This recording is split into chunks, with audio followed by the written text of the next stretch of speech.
The Orlando Magic's rise is inevitable, right? We all see it, and Markelle Fultz is at the key of it all. What could lead to the Magic reaching the promised land of the postseason? What could derail them? It's on today's episode of Locked On Magic. You are Locked On Magic, your daily Orlando Magic podcast, part of the Locked On Podcast Network, your team every day.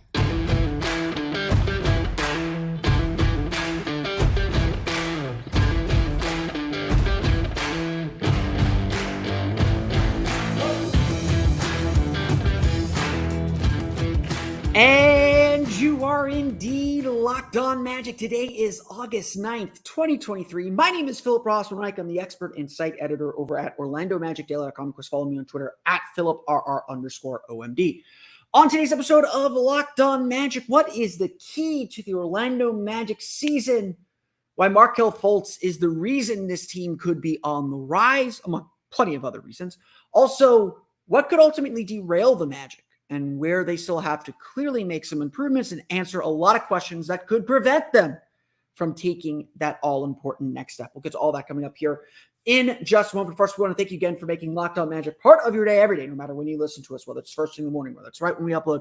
We truly appreciate you making Locked On Magic part of your day every day. Remember, there's a great Locked On podcast covering every single team in the NBA. Just search for Locked On and the team you're looking for, the Locked On Podcast Network. It's your team every day. The Orlando Magic, at least among us Magic fans, among you, my daily listeners, among you who stumble upon this and are Magic curious, I don't know what you might be, we all believe the Orlando Magic are due for a really good 2024 season. We all watched this team go 29-28 over the last three quarters of the season. We watched Paolo Banchero look like an all-star for good, at least the hints of what an all-star can be for a good chunk of that. We're watching that a little bit with Team USA on Monday. We see everything aligning for this team to take this next step. And, I am being accused by some people being a little too negative, and this is just me trying to stay level-headed. So I want to just say this out front before we dive too deep into anything today. My expectation for the season is for the Magic to make the postseason, the play-in tournament, the playoffs, whatever it is.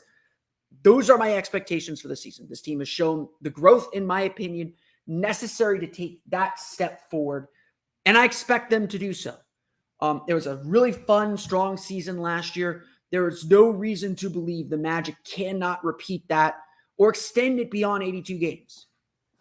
And we'll get into some of the things that I'm still concerned with in later segments, but the real reason, yes, Paolo Banchero and Franz Wagner are so key to what this Magic team is going to be. And so much of what this season is about is internal growth. Can the Magic as a group internally grow and take those next steps and take that all-important big leap up into postseason contention, into being a playoff capable team? That's what's on the line this year. And that's kind of the statement being made. And so much of this is about internal growth. And so more than anything else, internal growth is going to be the determinant of how far this team goes. If everyone just stays the same, are they a 500 team if everyone just stays the same? We don't know. But if Paolo Banchero gets more efficient, if Franz Wagner gets more efficient, if XYZ things all happen, then all of a sudden we might be looking at a completely different kind of team and a team with completely different potential. And that's why, to me, this season turns on Markelle Fultz.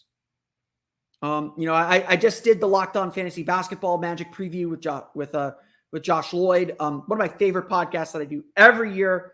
I'm hoping my crossover grid score holds up because I'm one of the early players in the game. But we talked at length in that show about the Magic starting lineup, what the lineup's going to look like, and of course we're looking at it from a fantasy perspective. But we talked about it pretty much at length that we don't really know what to expect from Markelle Fultz, or maybe that's not the right way to phrase it.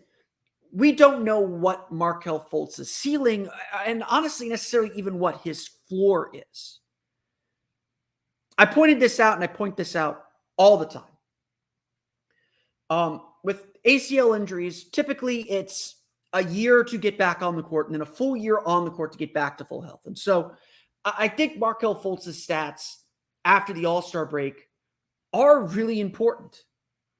After the All-Star break, he averaged 15.6 points per game, 6 assists per game, shot 53.3% from floor, 32.4% from three, 81.1% from the foul line.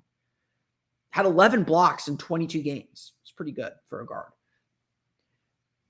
Markelle Fultz, from what we saw, looked like he got a little bit of his bounce back, but we saw him be that lead playmaker, that lead creator, that lead driver, and a pretty impactful scorer on top of all this.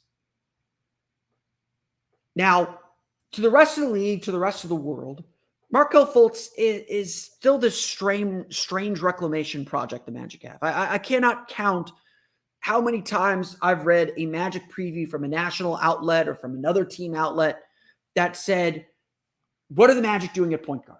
They drafted Anthony Black. That's probably their point guard. And look, that may be. Anthony Black might be point guard insurance in case Markelle Fultz doesn't work out. I'm not going to deny that. But it just felt like there was this huge mischaracterization of who Markelle Fultz is and the kind of impact that he provides this team. This is a guy who can change and control pace at a really strong level. A guy who makes really difficult passes look very, very easy, that sets others up, that can get into the lane, knows how to use the space teams give him because they're not afraid of his jumper yet. This is a player who just does a lot of winning things, to be perfectly honest. A lot of things that typically do translate on the court and translate to winning. And Fultz did this for 22 games. He did it for the whole season. He did it for every game that he was out there, of course. But these last 22 games felt like everything in overdrive, where the Magic were suddenly playing at a much faster pace. And Fultz was aggressive and looking more and more like the player he did at Washington. Now he has a haircut to boot. It felt like we were finally seeing Markelle Fultz. The Markelle Fultz everyone was promised, and the Markelle Fultz that we saw hints of during what felt like his rookie year back in 2020. Again, there's just been so many starts and stops to his career and interruptions that having the strong finish to the season all the way through, after missing the first 20 games of the season, he played the rest of the season, minus the games late in the year where the Magic sat guys out. He, at least to our knowledge so far, has had a healthy offseason, barring any stub toes late in the summer. He will be ready for training camp, and we will see what he looks like when he has an uninterrupted summer to get better. And this is simply the wild card. That if Markelle Fultz is a guy who can average 16 points per game, on top of Paolo getting to 21, 22, or Franz getting up above 20, all of a sudden, with all the other pieces the Magic have, with the improvement that they're expected to see from other players on this team, Wendell Carter being healthy, not having the plantar fascia issue he was dealing with since December, all of a sudden it feels like everyone has stepped their game up, has picked their pace up, has put themselves in a better position to contribute and play at a higher level. That is, or at least that's what feels like, is where the season could turn this year. Is where this season could go from interesting young team, maybe going through their lumps, to, the Magic are a playoff team and a dangerous team at that. And at the end of the day, after all this time, and Markelle Fultz has been on the team since the 2019 season. We've seen him play 2020, 2021, parts of 2022, and 2023. We've seen him for 4 seasons now. We still don't know what Markelle Fultz is. We still don't know what his ceiling is and what he is capable of doing.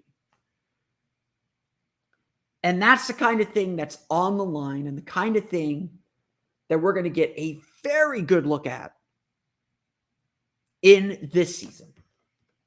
And something that could determine whether the Magic are able to take a huge next step. Of course, there's still plenty that can derail this team and plenty of things that can slow this team down. And we got to start with the big question, the question that everyone's going to have to contribute to and may not be simply about just getting better at. Well, we'll talk about the Magic's offense and some of the offensive stats coming up here in just a moment. But first, it's time for a quick word from our friends over at FanDuel. Football season is about to kick off, and FanDuel is giving you, yes, you, the chance to win all season long. Because right now, when you bet on a Super Bowl winner, you can get bonus bets every time they win in the regular season. Just pick any team to win the Super Bowl, and you'll get bonus bets for every victory. You can use your bonus bets on spreads, player props, over-unders, and a whole lot more. So visit FanDuel.com/lockedon and start earning bonus bets with America's #1 sportsbook. That's FanDuel.com/lockedon today to take advantage of this awesome, awesome offer. Before we move forward, I want to thank you all again for listening to today's episode of Locked On Magic. Don't forget, Germany taking on Canada. Big game, big game. Canada's a really good team this year. Shai Gilgeous-Alexander, Corey Joseph. I believe that Alexander Walker is playing for them. Dwight Powell. This is probably the best Canada national team we've seen. Jamal Murray might still join them for the World Cup. Germany is taking on Canada on Wednesday. We'll have more FIBA action over the weekend. We're going to recap all those games on Monday's episode of Locked On Magic, but be sure to follow me on Twitter at @OMagicDaily. I may not be able to watch the weekend games live, but I am planning to watch the Germany game live, so we will chat all about what we're seeing from Franz Wagner as well as Paolo Banchero on our next episode of Locked On Magic on Monday. But let's dive into this aspect of things then. What can derail the Orlando Magic this season? I like I said, I'm unequivocal about this, and I want this to be clear. My expectation for this team is that they will make the postseason, that they will make at least the play-in tournament, if not more, this season. I think this team is extremely talented. I think they have the depth that they need. I think that this team is good enough to be a postseason team. And, I think you all are usually right to invest in youth. There's no reason to believe any of the Magic's players are necessarily going to take steps back. They'll at least be what they are. Even the players that you might be questionable about, the Magic have some other young players that they can try out there. So I want to be unequivocal about this. I do believe this team is a postseason team. Because I'm a don't get too high, don't get too low kind of guy, I do want to guard Magic fans and kind of set expectations for okay, just because all the evidence is pointing in one direction, past success isn't a predictor of future success, or past results aren't a predictor of future success. And so we have to consider that we don't know what's going to happen. And just because it looks like the Magic are on a good track right now, which I think they are, again, I want to make that clear, their ascendance is not guaranteed. It's going to take a lot of work.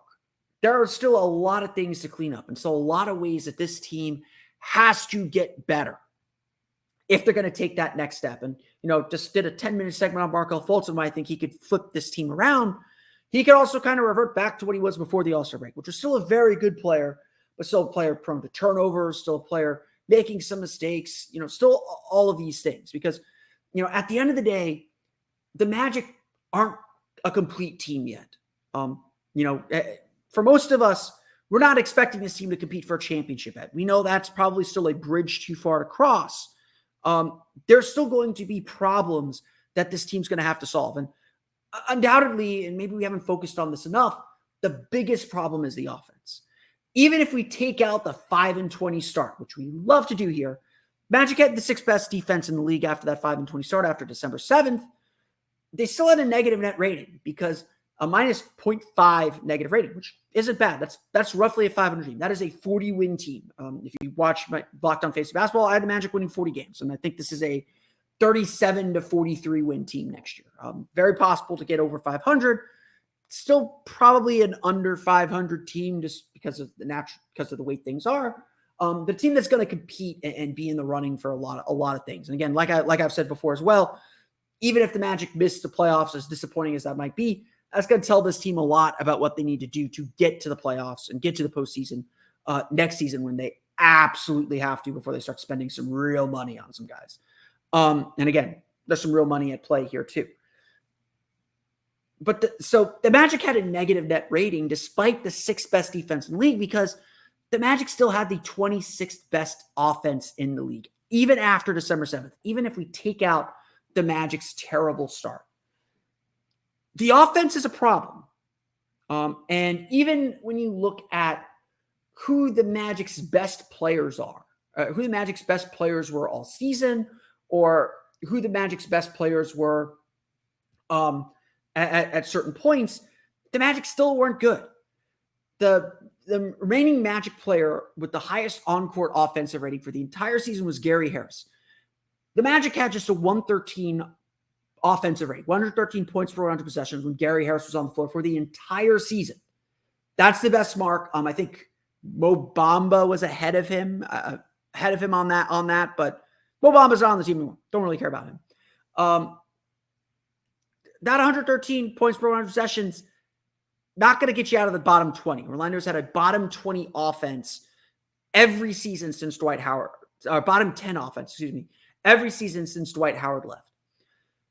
Taking out the 5-20 start, then the best player who is still on the roster in offensive rating was Cole Anthony at 114 points per 100 possessions.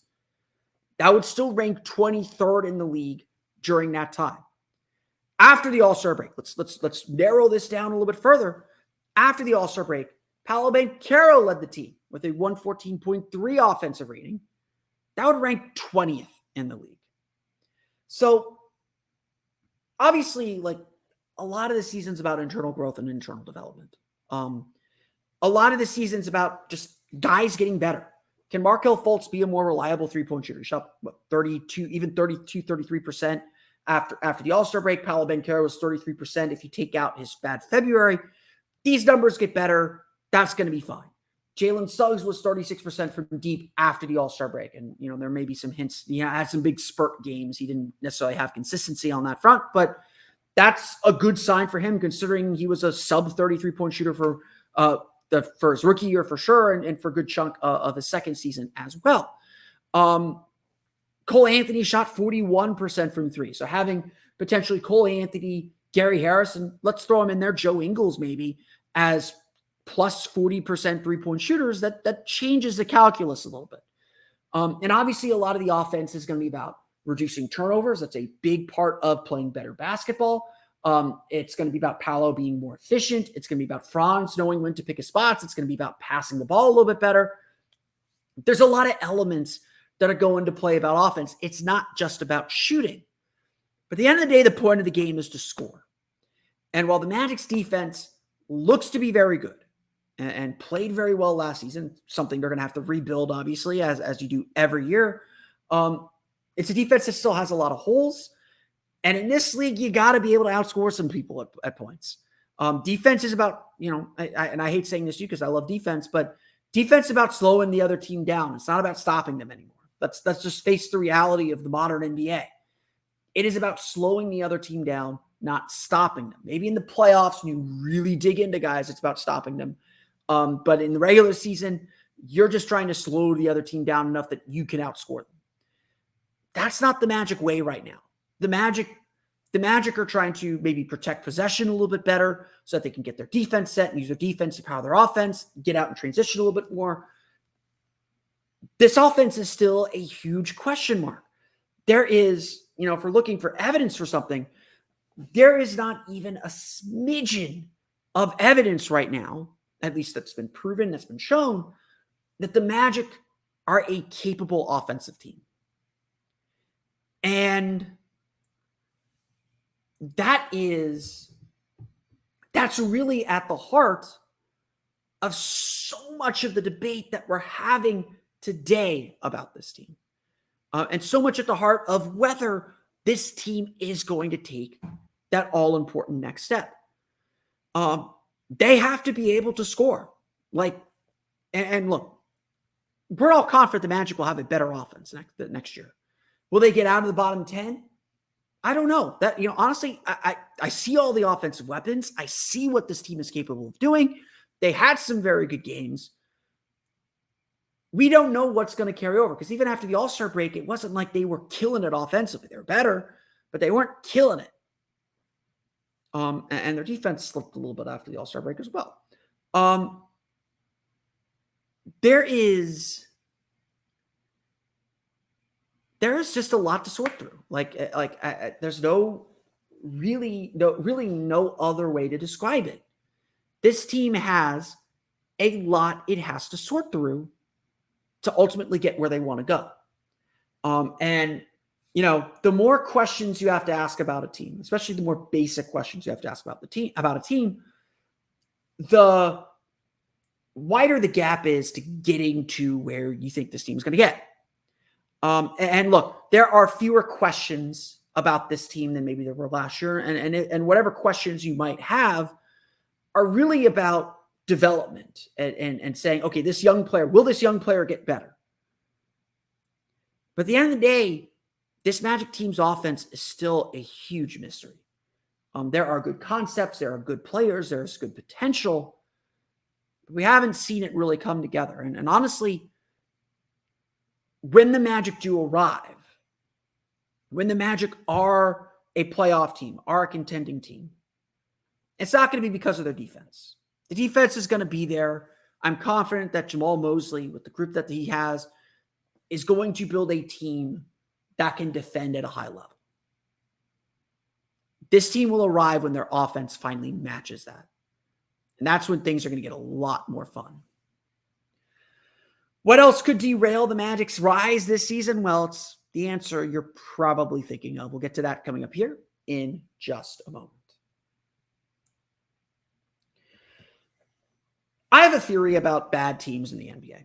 The NBA has a lot of really talented players. I've been around a lot of really talented players on bad teams. And, you see the work that they put in. These are, for the most part, the 500 best players in the league, in the world. They are not bad. Even the guy that you think you could beat in your local gym, he would probably run you out of the building if you had to play against him. You're watching guys go up against the very, very, very best. And that's honestly my theory here. Bad teams are not bad because they have bad players necessarily.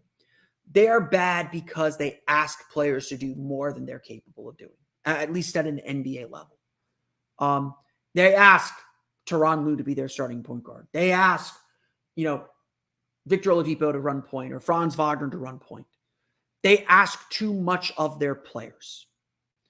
And this is why depth is really, really important, because you're going to face injuries at some point in the season. And again, if you face an injury to a star, you can hold the boat steady only so much, because so much is built around that player's orbit. But ultimately, what derailed the Magic in 2020, what certainly derailed them in 2021, what's kind of kept them in stasis through 2022, and even to some extent last year when they had a 5-20 start because they had 3 point guards go down to random injuries, to Markelle Fultz allegedly stubbing his toe, to Cole Anthony suffering an injury early in the season, to Jalen Suggs just being Jalen Suggs and flying all over the place and taking hits and straining his ankle, just being Jalen Suggs. Injuries play a role in everything. And I think the Magic are a deeper team than they were last year. I am more confident that the Magic can withstand injuries and at least keep the boat steady. They won't go 5-20 if they have to go 25 games. They might go 10-15, which isn't good, but is manageable. They might go 11-14. I'm not going to math any more than that, which would be a really good record in that scenario. But they're better prepared for that. But still, injuries could really derail this team. An injury to the wrong player, and obviously Paolo and Franz would be the wrong player. An injury to Wendell Carter, Jonathan Isaac not being healthy, even Markelle Fultz being injured. Guys with long injury histories getting injured could derail this team. And there will be very little this team could do about it if that happens. We're all happy to see Paolo Banchero get some run at center and see kind of what that looks like at the international level. Steve Kerr further elaborated on that in an article on ESPN saying, what really worked for us in Tokyo at the Olympics was having a big man who could just take the ball and run and not having to do the outlet pass part of the fast break. And so they want to take a look at Paolo and really push the pace when he's out there as someone who's a big, who can just run the floor and beat some of the slower bigs in the international game down the court. Paolo can certainly hold his own on the block, although we'll see how he does. There's some bigger tests coming up for Team USA over the weekend in Slovenia and Spain. We will see that experiment continue. And honestly, it looks like Paolo Banchero will get a lot of backup center minutes for Team USA at this point. But Wendell Carter has never played more than 65 games in any season of his career. To me, that is concerning because now you got to essentially plan on him missing 15 games. And your backups are Mo Wagner and Goga Bitadze. Jonathan Isaac has played 11 games in 3 seasons. And while there's every indication that he is healthy and ready to go for training camp and getting himself ready for training camp, and Wendell Carter, to his credit, acknowledges this injury history. He told OrlandoMagic.com, that he's really focused on making sure his body is ready for an 82-game season. And, look, I know I've cited that stat forever, all offseason. It was a big part of my free agency prep and certainly some of my draft prep. I hope that's wrong. And I hope he plays 80 games or plays 70 games or 75 games. That'd be great. The Magic are, in my opinion, leaning on Jonathan Isaac, who's played 11 games in 3 seasons, to be healthy. And again, every indication with Jonathan Isaac is that he is healthy. He is ready to go for training camp. He will be ready to go with what restrictions we don't know, but that he will be able to contribute. And we saw in the 11 games that he did play that even rusty Jonathan Isaac can still contribute in a meaningful way, especially on the defensive end. Those instincts did not go away. He is still really active. He was going all out in the time that he was given, and the Magic got a little bit out of him. And again, hopefully this injury is minor and he'll have a very healthy season, play 70, 80 games just like everyone else. You just hope for that, but you can't. But the Magic are betting on it in a lot of ways because their backup 4 is Chuma, Jonathan Isaac's backup 4, but your options after him are Chuma Okeke, maybe Caleb Houston, probably Joe Ingles. And look, I want to get Joe Ingles some time on the floor, but that leaves you very small and a little bit exposed, especially as teams get bigger. And the Magic are supposed to be a big team, but they may not necessarily be that big of a team. You don't know where injuries are going to hit, and at some point in the season, someone's going to miss time and miss maybe not significant time, but several games in a row. This team, this roster is better equipped to handle that. You go through the depth chart. You can easily leave Anthony Black. You can easily leave Jett Howard. You can easily leave Joe Ingles. You can easily leave Goga Bitadze or Mo Wagner or Jonathan Isaac. You can easily leave a lot of players who, at least last year, showed some quality for this Magic team out of the rotation completely. This team is deeper. The 3 players that they dropped were Bol, and this was an argument to keep Bol, but the money didn't make sense. The 3 players that the Magic dropped in Bol, Michael Carter-Williams, and Admiral Schofield were all out of the rotation at the end of last season. Admiral Schofield still on a 2-way contract. He could help out at the 4. I suspect the Magic will use that third 2-way spot on a power forward as well. Just to kind of power forward or center, just kind of support and bolster this group too. It's unpredictable. I always say injuries are random, but the Magic have a long history of injuries, and injuries have derailed several of their seasons. And it's just always going to be the specter hanging in the air. We don't know when that injury bug is going to hit. We don't know when these problems might arise or when this thing might happen. That's the truth of it. That's the honest truth of it. And so we have to wait and see, what happens. The Magic have a lot of things working for them. Again, that the youth looks like it. All these young players have contributed something for the most part. They look like they will continue to get better. This is a young team that played well last year, that gained a lot of confidence.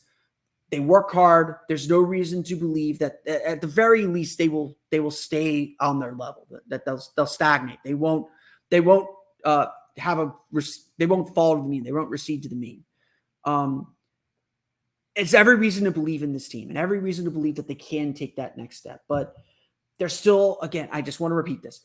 There's still a lot of things to figure out and a lot of things this team still has to sort through.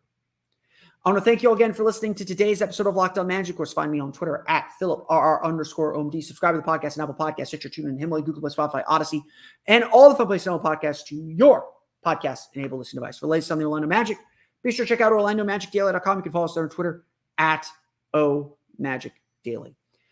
I am going out of town for the rest of the week, so this will be our last episode of Locked On Magic for this week.